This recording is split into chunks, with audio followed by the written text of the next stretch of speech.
일단 이 얘기를 누가 들었을 때 좋냐면 책도 많이 보고 프로 수강러인데 돈만 쓰고 수익이 없어서 힘든 분들, 콘텐츠 만드느라 시간 다 쓰고 있는데 전환이 없어서 막막한 분들, 특히 저처럼 혼자서 뭔가를 하고 있거나 도전을 시작하려 하신다면 오늘 이야기를 잘 들어주세요. 도움이 되실 겁니다.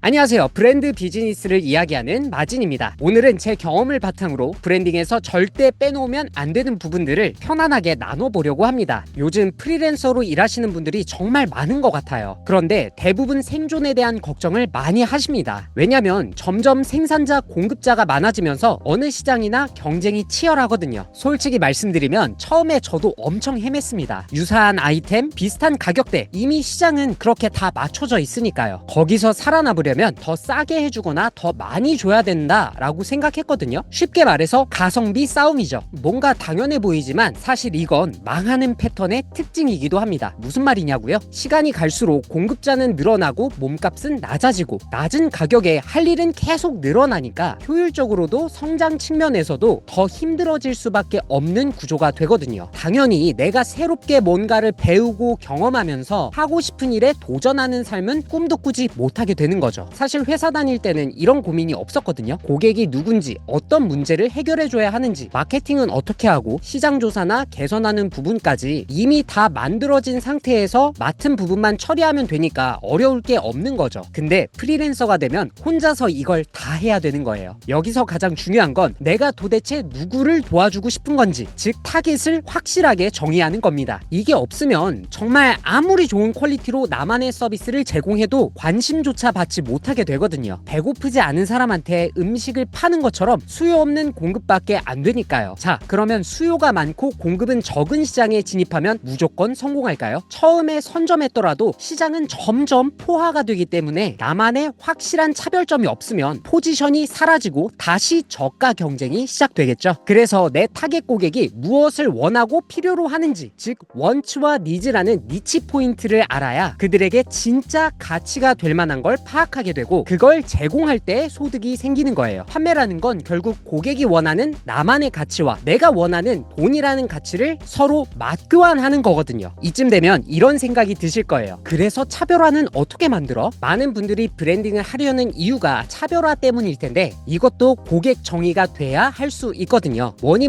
해도 브랜딩에서 절대 빼놓으면 안 되는 게 타깃이라는 걸 확실히 아시겠죠? 내 브랜드는 누구를 위한 브랜드인지, 누구의 무엇을 위하는지, 그걸 어떻게 제공해서 기여할지가 명확해져야 하거든요. 이게 있어야 차별화 포인트도 만들 수 있습니다. 브랜딩의 핵심은 인식과 관계, 이 두 가지라고 할 수 있는데 관계를 맺기 위해서는 신뢰를 줄 수 있어야 하고 공감대와 유대감이 형성되어야 하죠. 이게 왜 중요하냐면 고객과 함께 같은 것을 바라보고 함께 해결해 나가는 시선이 1인 브랜드에겐 꼭 필요하거든요. 그래야 나만 알고 싶은 브랜드, 나에게 꼭 필요한 브랜드라는 인식이 뇌리 속에 박히겠죠. 그러려면 많은 사람이 아니라 뾰족한 타깃을 특정해서 그들만을 위한 가치를 내세워야 합니다. 나만의 관점에서만 말하고 나에게서만 얻을 수 있는 특정한 퍼스널 가치를 갖추려고 해야지 요즘 유행하는 트렌드다 뭐다 해서 괜히 불특정 다수에게 관심을 받으려고 타겟에 대한 일관성, 메시지나 태도에 대한 일관성을 무시해버리면 점점 이도저도 아닌 상태밖에 안 되거든요. 어떤 브랜드라도 핵심 가치는 결국 중심점에 있는 사람에게서 나옵니다. 퍼스널 브랜드 역시 그 모든 스토리나 가치가 나라는 사람의 관점과 경험에서 출발하는 거죠. 퍼스널 가치의 깊이가 곧 브랜드의 차별성이 됩니다. 다시 말씀드리지만 브랜딩의 핵심은 인식과 관계를 잘 심고 잘 맺는 것입니다. 그럼 구체적으로 어떻게 해야 할까요? 가장 중요한 건 사람을 모으는 거예요. 근데 여기서 말하는 사람이란 불특정 다수가 아니고 팔로워도 아니에요. 진짜 나에게 공감할 수 있는 확실한 타겟을 말하는 거죠. 나라는 사람, 나라는 브랜드와 주제나 결이 맞고 가치관과 라이프 스타일이 비슷하고 원하고 필요한 것, 그리고 목표의 카테고리가 같은 대상이 누구인지 골라내야 돼요. 단순히 대중이 많이 모였다고 도움되는 게 아니니까 규모에 집착할 필요는 없어요. 공동의 가치를 추구하는 사람들, 결이 맞는 사람들이 중요한 겁니다. 내가 기여하고 도울 수 있는 이런 사람 1000명이 모였을 때 딱 10,000원씩만 소비해도 1000만 원이거든요. 더 중요한 건 이런 고객 것들은 한 번의 소비로 끝나지 않는다는 거죠. 재구매뿐 아니라 탄탄한 지지까지 얻을 수 있기 때문에 모으기만 한다면 성장은 시간 문제입니다. 그런데 여기서 정말 중요한 포인트가 하나 있어요. 누구나 자기 인생이 통제권 없이 끌려다니는 걸 원하지 않잖아요. 브랜드도 마찬가지예요. 트렌드에만 휩쓸리다 보면 브랜드의 가치관, 철학, 방향성이 사라지는 것과 같아요. 브랜드의 시작과 끝은 다움입니다. 그게 사라지면 모두 무너지는 거죠. 이렇게 되면 시장의 흐름이나 상황, 운에 따라서 소비가 결정되는 통제 불가한 상황에 빠져버리게 되는 거죠. 아무리 노력해도 브랜드 가치가 쌓이지 않고 갈수록 더 힘들어지기만 하거든요. 그래서 트렌드나 아이템에 자꾸 의존할 게 아니라 통제 가능한 것들을 늘려나가면서 리드할 수 있는 브랜드가 돼야 합니다. 주도적으로 이끌어 나갈 수 있는 시스템이 없다면 성장하긴 힘들죠. 그런데 많은 분들이 실수하는 게 뭐냐면 성공한 사람들의 결과물만 따라한다는 거예요. 막상 해보면 생각만큼 잘 되진 않거든요. 진짜 중요한 건 그들의 관점과 사고방식, 어떤 기준에서 선택하는지에 대한 감각을 습득하는 겁니다. 뭘 하는지가 아니라 그걸 왜 그리고 어떻게 하는지를 살펴봐야 하는 거죠. 마인드, 관점, 감각을 어떻게 적용해 갔는지를 집중해서 배우는 게 필요합니다. 물론 실행에 옮겼을 때 실패도 할 거예요. 저도 많이 실패해봤고요. 여기에 주저앉을 필요는 없습니다. 뭐가 문제였고 어떤 게 부족했는지 확인해 볼 수 있는 기회가 되거든요. 원래 뭘 배울지 모르는 상태가 가장 위험하잖아요. 괜히 이것저것 배운다고 돈, 시간, 에너지만 낭비하게 되니까요. 실패 속에서 내가 해결해야 할 부분이 확실해지면 이제 그것만 보완하면서 나만의 퍼스널 가치를 강화시켜 나가는 거죠. 정리하면 이거예요. 내가 누구를 도울 건지 명확히 정하고 그들에게 도움이 되는 나만의 콘텐츠를 꾸준히 만들고 그 과정에서 나와 맞는 사람들과 관계를 쌓아 나가는 거죠. 중요한 건 처음부터 완벽할 필요가 없다는 거예요. 꾸준히 하다 보면 실력도 늘고 나만의 목소리도 찾게 되니까요. 마지막으로 말씀드리고 싶은 건 1일 브랜드는 하루 벌어 하루 먹고 사는 1일 노동자가 되면 안 된다는 거예요. 장기적인 목표를 바라보고 체계적으로 성장해 나가야 할 비즈니스라는 걸 명심해야 합니다. 내가 주체적으로 즐겁게 일하면서 가치를 줄 수 있는 건 뭔지, 또 어떤 사람들과 관계를 맺고 어울리면서 기여하길 원하는지, 그들의 무엇을 어떤 방식으로 도와주길 원하는지 명확하게 정리해보세요. 사실 혼자서 브랜드로 살아간다는 건 쉽지 않은 것 같아요. 불안할 때도 많고 혼자 결정할 것도 많죠. 하지만 내가 정말 돕고 싶은 사람들이 있고 그들과 좋은 관계를 만들어 나간다는 건 정말 의미 있는 일인 것 같아요. 단순히 문제만 해결하는 게 아니라 라이프 스타일에 기여하고 함께 비전을 실현시켜 나갈 수 있다는 게, 그리고 그걸 내가 원하는 일로 결에 맞는 사람들과 같이 할 수 있다라는 게 진짜 1인 브랜드만의 매력 아닐까요?